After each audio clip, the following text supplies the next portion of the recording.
And the topic today is game theory and process mapping. We have an interactive session ahead, everybody, and I really hope you enjoy this.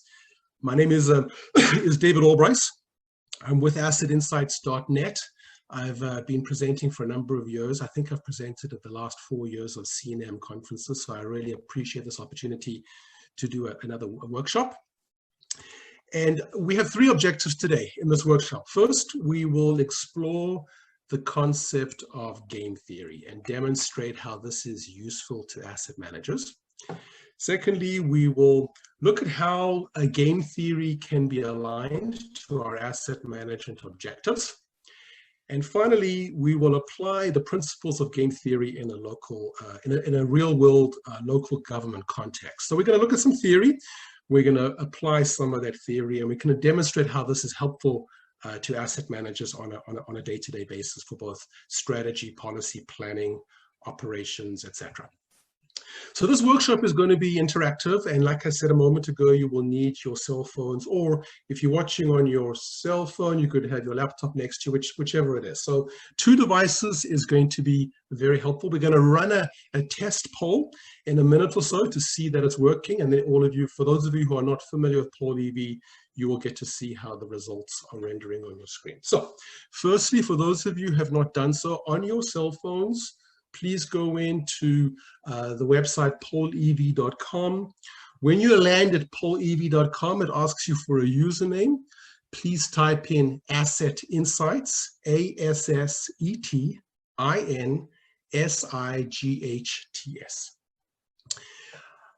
It may ask you for your name. You can provide your name or anonymous name. The polling is anonymous. We don't know who is responding, so it doesn't matter what name you provide. And then once you're in the poll, you will see in a moment the first question will appear on the screen. The first question is going to be about where are we all today? We're all participating remotely in this virtual conference, and I think it'll be fantastic for us all to get a visualization on where are we all. So the first poll should now be active. This is a touchscreen poll. All you need to do is click on the screen to indicate where you are in Canada. If you're not in Canada, please click in the top far right-hand corner, and we'll get a sense of how many people are not actually on Canadian soil today. That's fantastic, thank you. We have, I think, about 170 people participating right now, which is fantastic. So I just want to give everybody an opportunity to represent themselves in their regions. I can see that statistically we have a good distribution across Canada. And in the interest of time, I'm going to move on to the next question. So thank you, folks. Our next question is about identifying which organizations we all represent. Are we a government agency, transit authority, water authority, or we're a consulting firm? And if you're not on this list, please just select other, F. So it looks like the vast majority of us so far that have polled our local government. And that's fantastic because some of the examples we're going to be using today in this workshop are for local, use a local government as an example. So I think we can see the distribution. So I'm going to move on to our next question. Clearly, a vast majority of local government representatives. Thank you. So the third question is about what type of assets do you manage? If you manage more than one asset class or multiple asset classes, just select H, and wow, it looks like we have a lot of people who are sort of working maybe perhaps at the executive or the corporate level and dealing with a lot of different assets. That's fantastic. Water, wastewater, and stormwater, very well represented. Looks like Parks and Rec and Transportation are running in 3rd place, tying, a close tie. Come on, Parks and Rec. Let's see if you can catch up to transportation. No, it's not happening. Okay, all right. I think we get the message. We can see the distribution. This next poll is a little different. This is a keyword density analysis. So we ask you to type in one word. How would you explain processes and procedures using one word? In the next poll after this, you will be able to type in multiple words, but because this is a keyword density analysis, so what we're looking for is which words are coming up. Oh, standardization is starting to appear. Operations, control, policy. This is fantastic, folks. We're getting a nice distribution of concepts here. Now, these obviously, there'll be some interesting information and insights we're gathering in this workshop. So this video will be available to everybody. Or if those of you who want to capture something here, just take a photograph of the screen or do a screen capture. Great. Standards, policy, standardization are appearing. In the interest of time, I'm going to move on to the next question. Thank you all for your participation. This next one, you can type in multiple words. When you hear the phrase game theory, what comes to mind? For those of you who don't know what game theory is, just give it a guess. So just one or multiple words to tell us what you think game theory is about. So I see the word chess in there. I see winners and losers, machine learning, equilibrium. There's a fantastic array of concepts appearing here. This is great, everybody. Thank you. Fantastic participation. I think we're going to have a very, very interesting workshop today. That is great. Okay, so moving on. Okay, what mood are you in today, folks? I want to know how difficult of an audience are you going to be. Okay, it looks like most of you are in a good mood. You're excited for this workshop. There's a few of you that I'm going to have to persuade you, folks. I'm hoping we can bring you on board. There's one of you down there in the two of you now in the very unhappy spectrum. But let's see if we can change that today. Okay, our final question for poll 1. Have you heard of this thing called the prisoner's dilemma? So let's get a sense of how many of you have heard of this concept and how many have not. Looks like we've got about a half-half split here.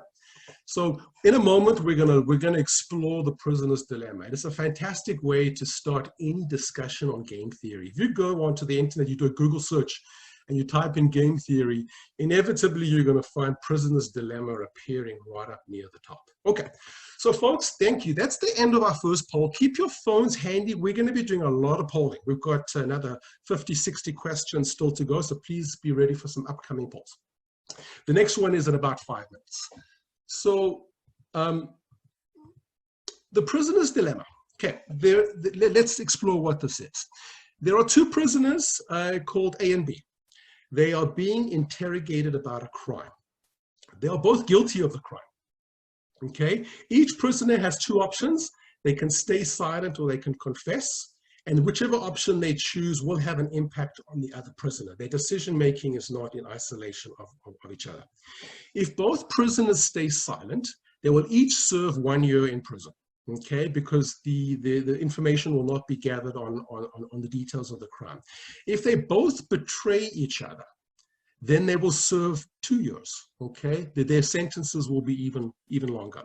But if one of them remains silent and the other confesses, then one goes free and the other serves 3 years. And vice versa, if in this case prisoner A confesses and B doesn't, or the other way around, then the other one is set free. So in game theory, this is called a simultaneous game. Okay, each player does not know what the other player is going to do. Decisions are made at the exact same time simultaneously. We're going to look at a few examples of simultaneous games, and we're also going to look at a few examples of what are called sequential games, but I don't want to get ahead of myself. So in game theory, the game can be modeled mathematically and statistically, okay? From a mathematical position, we can see the winning position showing up in the orange highlight there, and the losing positions as negative values depending on the significance of the loss in the game. One study was done to try and test this concept, this theoretical concept of the prisoner's dilemma.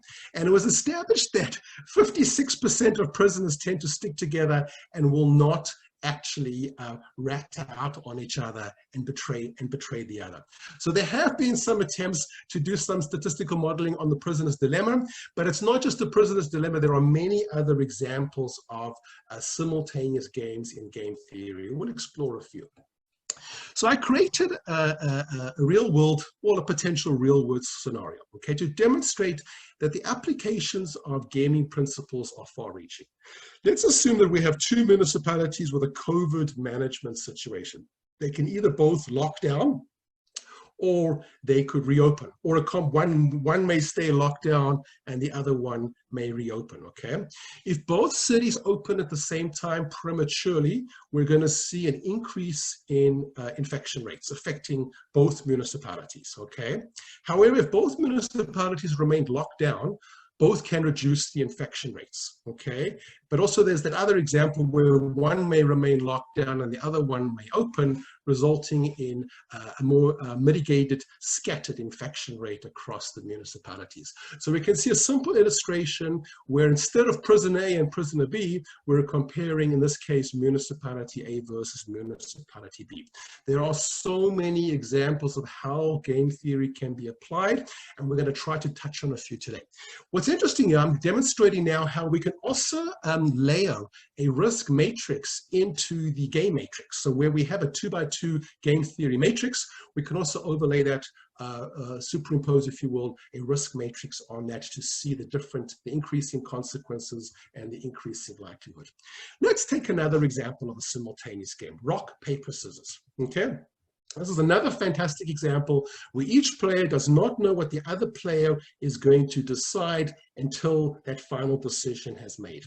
And just as in the case of the prisoner's dilemma, rock, paper, scissors can be represented as a matrix with the results distributed depending on the strategic interaction of the decisions being made simultaneously by each player. Okay, so if we throw 2 rocks, 2 papers, and 2 scissors at the same time, each of the participants scores 0, they null each other out. However, if one can outsmart our opponent and we can win either by one combination of paper and rock, and here are the various winning score options, and this one loser, the one who is outsmarted by the other.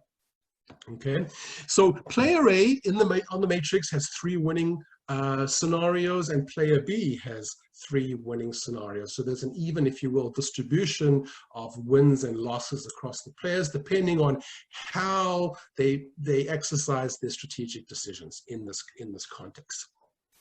So let's go back into the real world, and let's imagine a scenario in which we have a particular council member. Let's call this council member Mr. A. Mr. A opposes all the decisions to implement a particular asset management initiative. Mr. A is a difficult fellow. We're having a hard time convincing him to vote in favor of a particular initiative. A second council member, Mrs. B, she can vote simultaneously to Mr. A, and she can also either oppose the decision alongside Mr. A, or she can approve, or she can abstain or be undecided. So there are many permutations of voting decisions that can be made. And we're looking here at a simple 3x3 matrix, but in the real world, it could be a 12x12 or a 10x10 matrix. Again, we can represent and model this mathematically and statistically, and various studies have been done. The application to a particular municipality would obviously be very complex to do, but the principles of game theory, as we advance through this workshop, you will see that many of these principles can be applied very easily. They're low-hanging fruit, quick wins, and they can be applied on a day-to-day basis. Other aspects of game theory might be a bit more complex. Okay, so I alluded earlier to a different group of or class of games. These are called the sequential games. Now, one example of a sequential game is chess. Okay, with chess, we know what move the other has made. So we can then use that to inform our strategic decision making. And in turn, there's an ongoing reciprocal relationship between the two players in a game of chess where they're making decisions based on the outcome of the other player. And the game advances in a linear fashion through the sequential series of decisions that are made by the players in the game. In a local government context, so let's bring this back into the real world for a moment, okay? We can swap out the chess pieces for roles in our organization. Our CAO, our CFO, workers, managers, engineers, superintendents, supervisors, etc. Many, many roles. On the other side of the board is the other team. And in this particular scenario, we can assume it's the many challenges facing the asset manager. Challenges like budget constraints, aging assets, staffing capacity issues, competing priorities, climate change, etc. Many, many challenges for all of us to face on the other side of the board. Now, the permutations are endless. Let's look at one final example of a linear game where we think of each trip around an acetopoly board.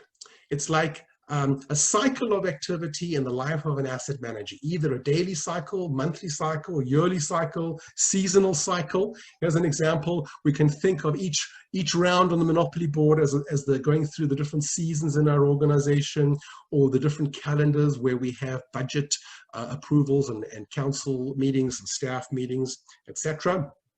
And a further illustration from the real world is we have our assets. Okay, and our assets are aging and degrading, and we have departments that are there to manage and steward different aspects of our assets, whatever they may be.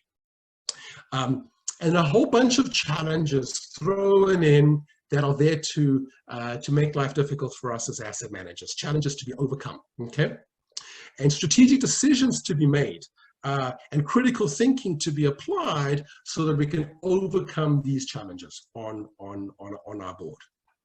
So we have so far provided 3 examples of games and briefly touched on their potential applications in the real world, okay? So we looked at a 2x2 prisoner's dilemma matrix, and looked at that as a COVID-19 shutdown dilemma. We looked at rock, paper, scissors as a 3x3 matrix, and looked at 2 council members, and chess and monopoly, where we looked at an asset manager thinking and behaving like, and trying to be a chess grandmaster and thinking ahead multiple moves, so we can defeat those challenges on the other side of the board. Now, game theory has been applied to economics. It has been applied in political science, and it has been applied in sociology, and there are a lot of very deep papers that have been written on the topic. And the world is still trying to find ways to apply this more fully, but there have been a lot of good studies done, okay?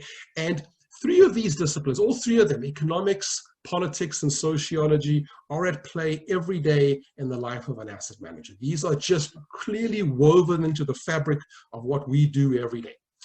So now that we have a quick overview of game theory, let's start to unpack the dive to see how this can actually help us be more strategic as asset managers. At the end of the day, we want to be more strategic. We want to be able to exercise good critical thinking. So the 5 elements in game theory are as follows. Firstly, we have the game, okay, and we looked at a few examples.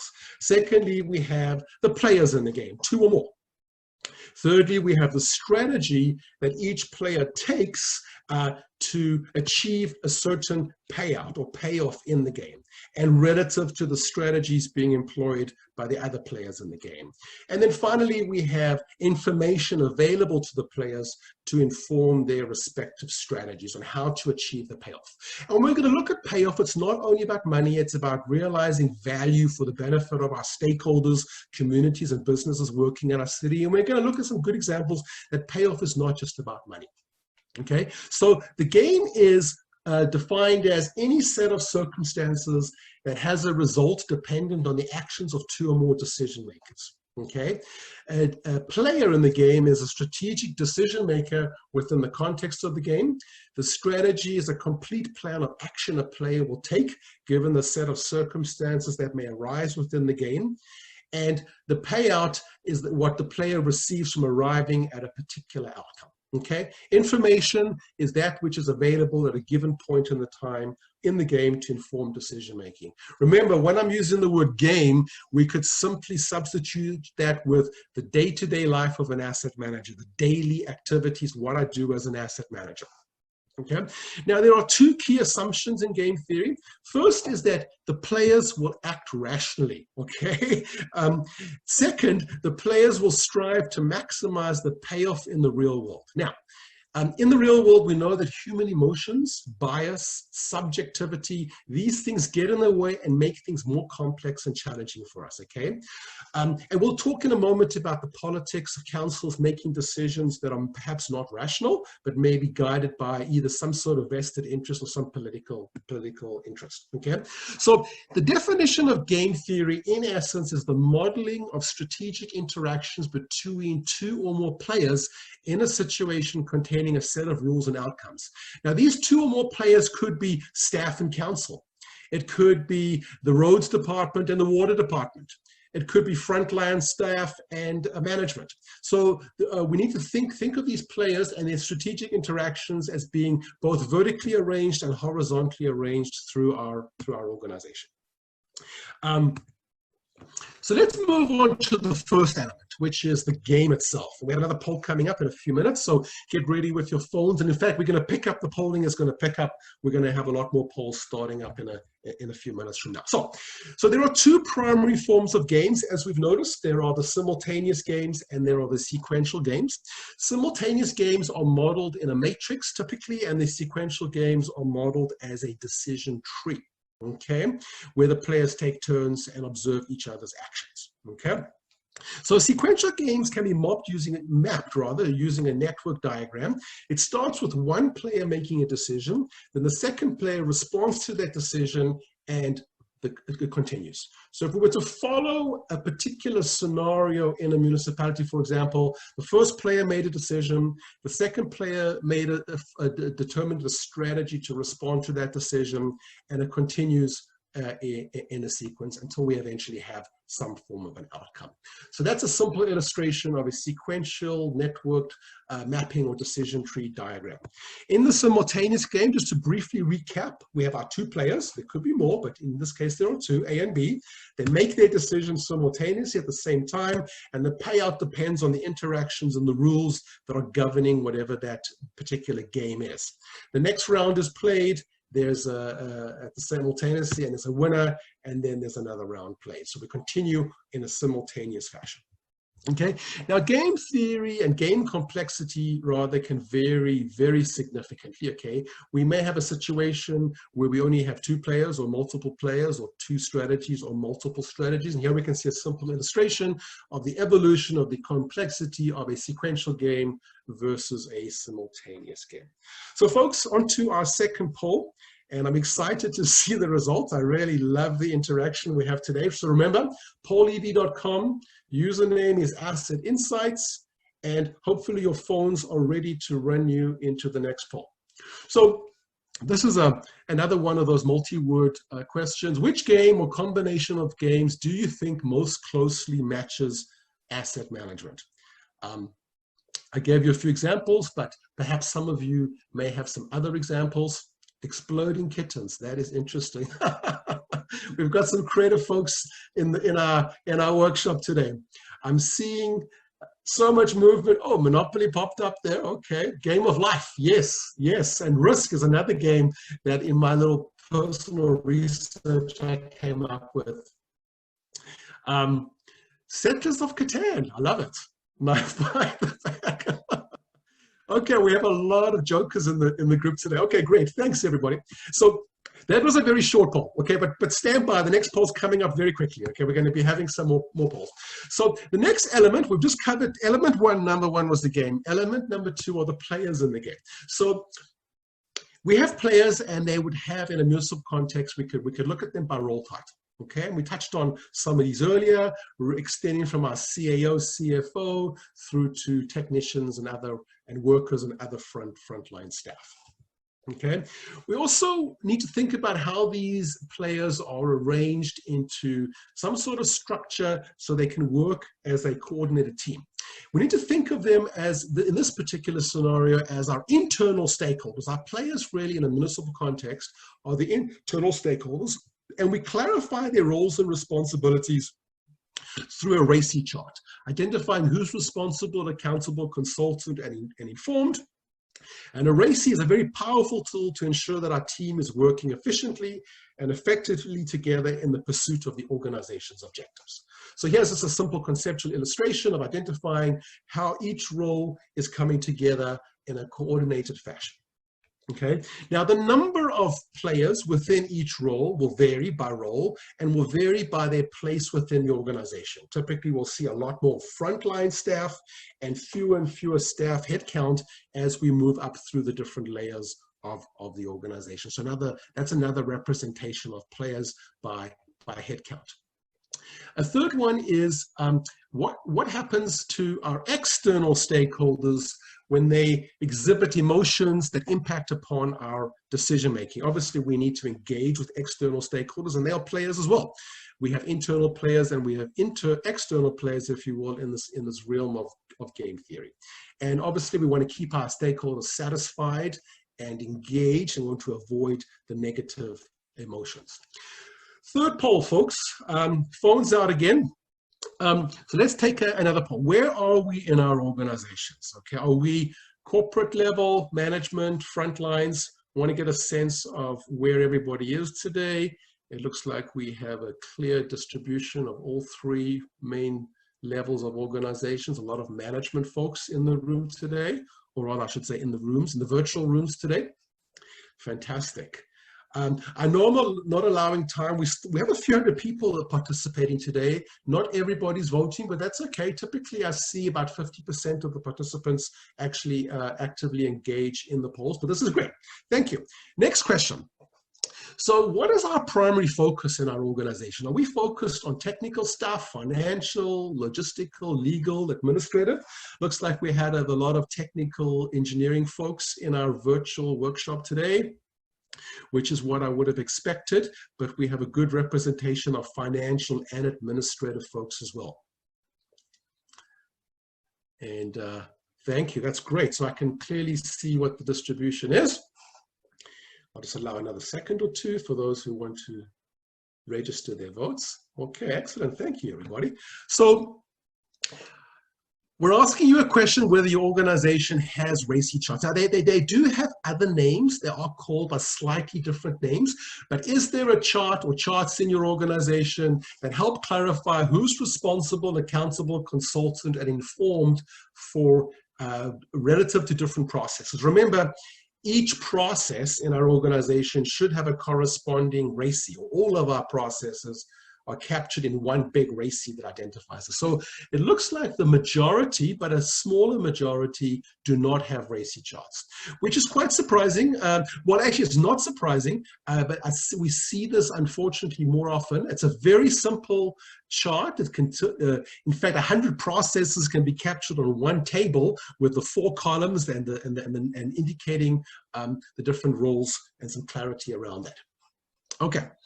So game theory assumes that we're rational decision makers. I'm curious to know, I can see we've got a few, I'll call them either troublemakers or they've got a good humorous bent. We've got a few people who think they might be rational.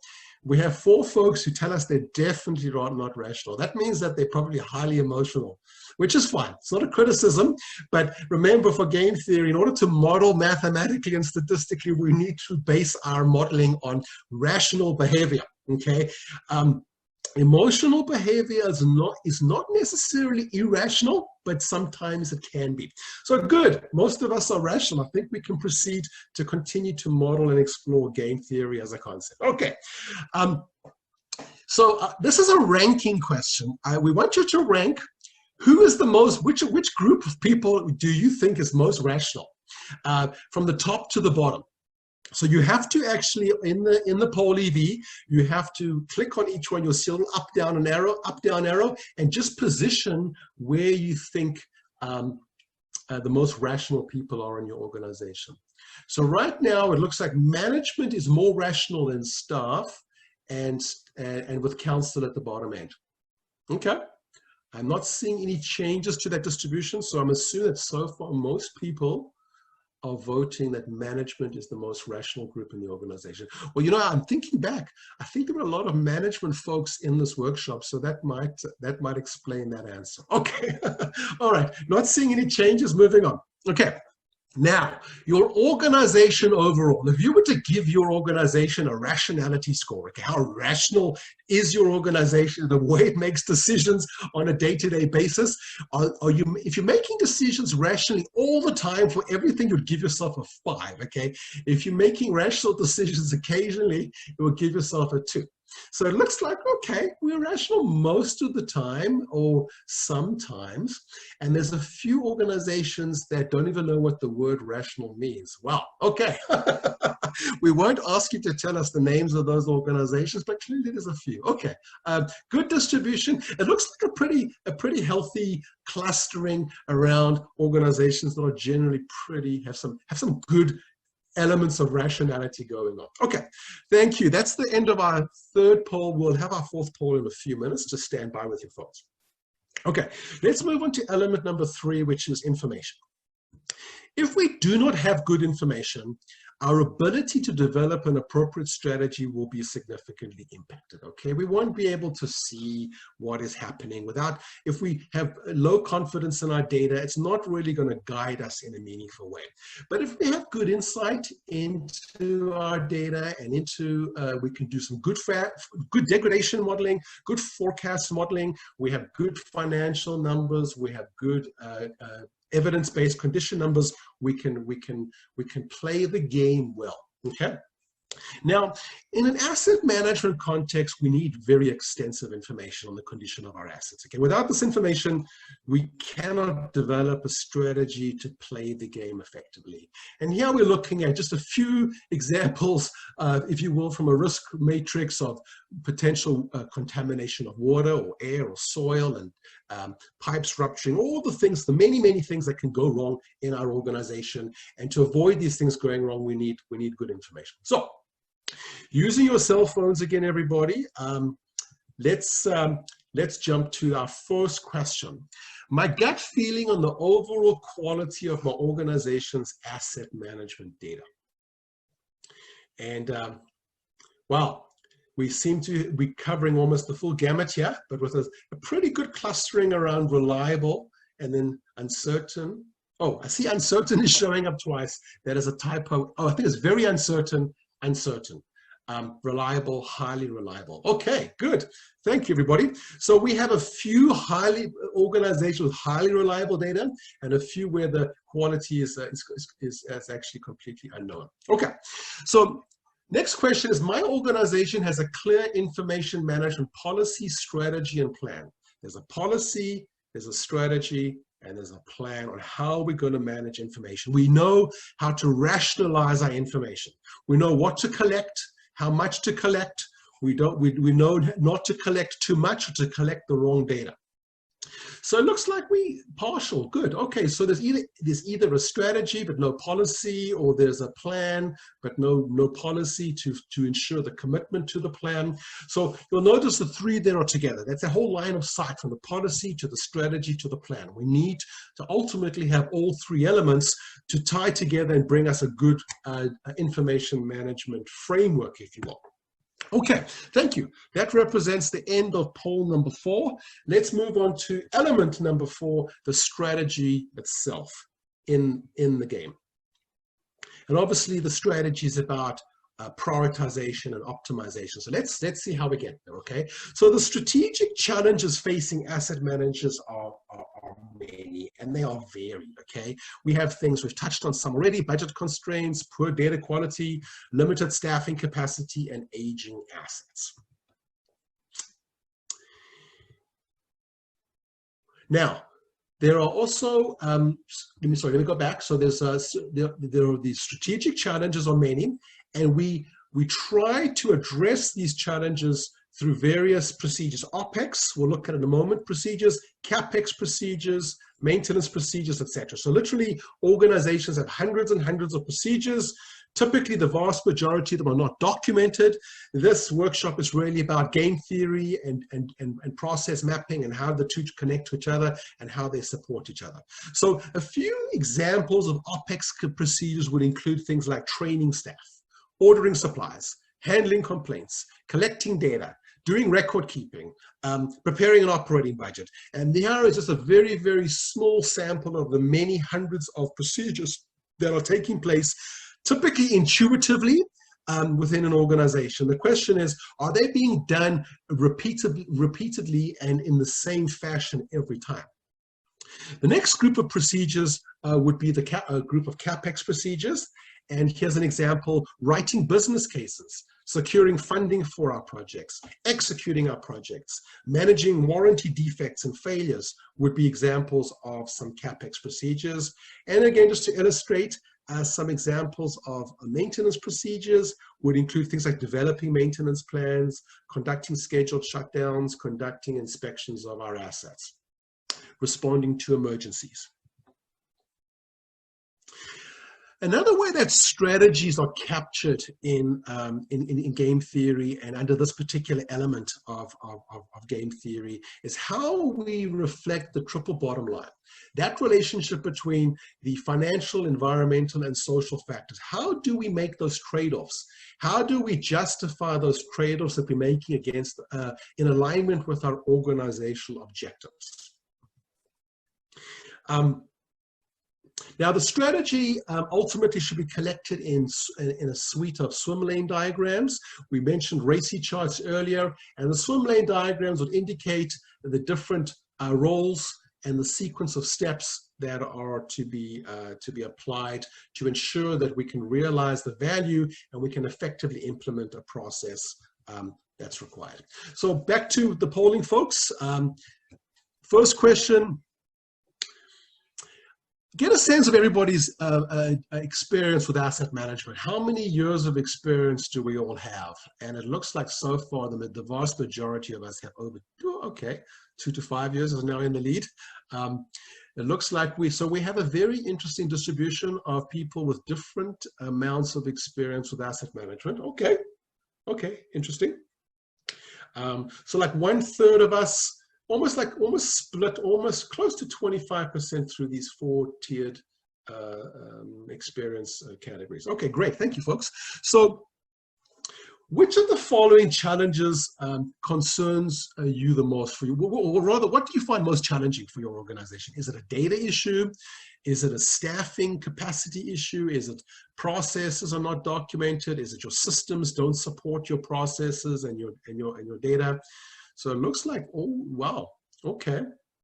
Sometimes when we run this, we see that staff capacity is the overriding issue. So it's very nice. We've got a good mix, a good representation of organizations facing different challenges. I'm sure some of you would like to mark off all 4 of these, but for this poll, we're only permitting one vote each. Okay, so inadequate procedure. So thank you. That's a great, that justifies why we're having this workshop. So I feel that we're actually doing something worthwhile. Fantastic. Thank you. So, curious about what percentage of your critical procedures your organization has documented. Now, recognizing there are hundreds of procedures, not all of them are critical. Some of them don't really need to be documented, but certainly critical procedures around safety and management of risk should be documented. And so far, what I'm seeing here is less than 50% of your critical procedures are documented. So that's a little bit concerning, because clearly that could be a problem that could come back to haunt us. And again, justifies, I suppose, the answer everybody gave to the preceding question about the challenges you have with documented procedures. Okay, thank you, folks. All right, that ends our 5th poll. I think we have 2 more left before we wrap up this workshop. So the 5th element is about payoff, or payout as it's called. And this is really the equivalent to value. How do we as asset managers realize value from our assets? At the end of the day, it's realizing value for the benefit of our stakeholders, whether they're external or internal, that this is really all about. So in a local government context, there are dozens of services to be delivered. Public safety services, water, wastewater, and stormwater services, recreation services, solid waste, and culture, transportation, and many, many more across a multitude of organizational departments. Just a small sprinkling. I've heard some municipalities say to me, oh, we're delivering 120 services. And that is a pretty phenomenal challenge to realize value and provide sustainable service delivery. Oh, there are a few more there, sorry. Another way that the payout in game theory is realized is, and reflected in the case of the universal customer values that we hear of when people talk about level of service: safety, availability, sustainability, quality, and efficiency. So how we achieve these is really a measure of payout. Now, we're going to look at a few examples of recognizing that every organization is on a sort of a journey of continuous improvement. Payout can also be seen from a game theory perspective as how have we evolved from being a reactive organization towards a proactive organization. Another way to think of it is how misaligned are we vertically through the different levels of our organization? Do we have that vertical line of sight, top down, from the board of directors or the council to the frontline staff? And this is essential if we're going to be able to operationalize our policies, our strategies, and our plans. Another way to think about payout and this cultural change in our organization: are we short-sighted, or do we take a long-range view of our assets? Where are we on this journey of continuous improvement? Another one is, are we operating in functional silos? Our RACI charts are not there to ensure cross-functional teamwork. The swim lane diagrams are not there to help us ensure good cross-functional teamwork. Where are we? What are we doing to ensure that we can break down those silos and communicate effectively across, horizontally, if you will, across the different departments or business units or service areas within our organization? Payout can also be realized in how well are we realizing our goals. Are we all aligned? Do we have SMART goals? They're specific, they're measurable, they're realistic, they're time-bound, etc. Are we all focused and moving as one cohesive unit in the same direction? Okay, obviously documented procedures is an essential piece to achieving that. How effective are we in terms of being consistent and repeatable? When we execute a critical process or a non-critical process, do we do it consistently every time? Is it a repeatable exercise? And if it's not repeatable and consistent, why? What is causing those deviations, particularly when it's important that we have with respect to a critical process? Are we being inefficient, okay, or are we efficient? And what's causing us to be inefficient? Is it because our data is not good, data quality is not good, processes are not mapped, roles are not clearly defined, and responsibility is not clearly delineated in a RACI chart? So we're unable to efficiently address our challenges. So we're likely being reactive, and as a result of spending time on responding to problems and putting out fires rather than being proactive and thinking ahead. Ultimately, we want to move from being an organization that prioritizes to one that optimizes, because we know that in the world where money doesn't grow on trees, prioritization only gets us so far. We can work down that prioritized list, but we run out of money. So we have to think about optimization so that we can think more holistically and more systematically about how we can actually optimize those trade-offs. Remember, we're always making trade-offs between risk, cost, and performance, trade-offs between people, planet, and prosperity, or the financial, social, environmental. And those trade-offs are acceptable, but we need to be able to justify those trade-offs against our organizational objectives. So another one is to think about, where are we in terms of a customer-focused orientation with our organization, or are we still asset-centric, okay? The culture of our organization is either one of the most powerful barriers to achieving value and realizing value, or it could be one of the most powerful enablers of our organization. And we hear a lot about trying to move from an asset-centric focus to a more customer-oriented approach to asset management. So we're going to now wrap up this conference with, I think, rather a workshop with just a few quick final comments, and then I'm here to take questions. It looks like I'm proceeding within the time limit. Looks like we're 45 minutes in. So just to close up with another quick illustration of game theory applied. And here we're looking at theoretical folks, a roads department and a water department, where in the bottom left-hand quadrant, we can see that both departments are maintaining their assets. One is maintaining the buried infrastructure, and one is maintaining the at-grade pavement. And as a result, we're in the green zone, and people can safely use those roads, and we do not have any unhappy customers.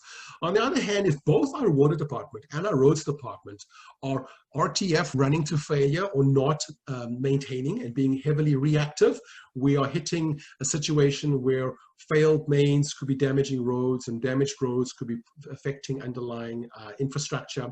So we can see an illustration of the nature of the relationship, that strategic relationship between roads and water. We often hear about one group needing to replace an asset and doing so without coordination with the other. Roads being paved, and then 6 months later or a year later being dug up again because the underlying infrastructure needed to be replaced. So there's a fantastic example we hear all the time of two departments where maybe the strategic interaction of the players had not yet been realized and optimized. So to the 200 odd people in this workshop, I really want to thank everybody for your participation. The voting was fantastic and very encouraging.